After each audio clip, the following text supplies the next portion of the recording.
Going on, pals? Been a long day. So, head home.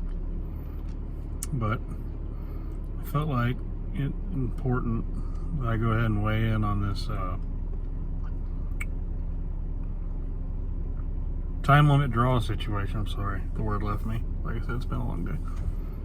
Time limit draw situation on Dynamite. So, first of all, I'm a huge fan of Hangman Page. Obviously, I'm one of the people who thinks that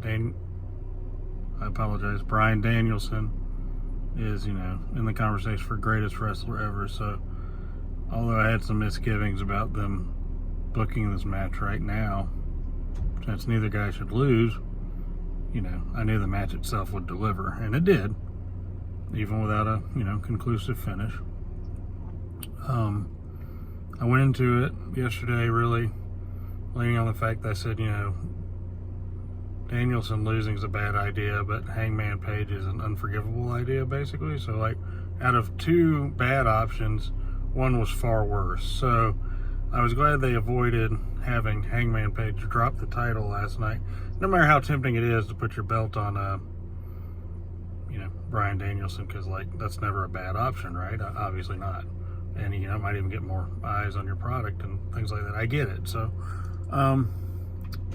as far as the discussion about the time limit draw itself, I get it. To me, it's kind of harsh to, invest 60 minutes in a match and then I got to not get a conclusive decision. So I don't really have a problem with it. It worked for me. My son didn't like it. Bryant didn't like it at all. I've seen all the discourse. Me and a old friend had a conversation about it for a long time today.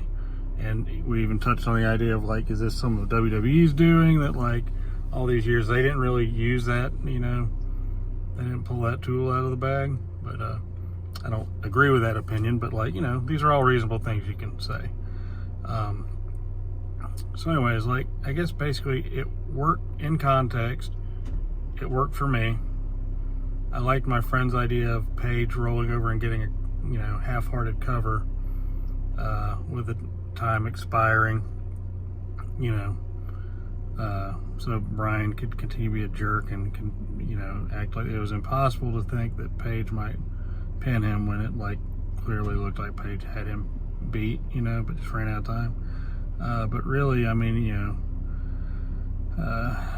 don't know, I think it's reasonable takes on both sides of the equation. There's a lot of different ways you can look at it, but I think what we should all agree is that Roman Reigns is the big dog over the World Wrestling Federation.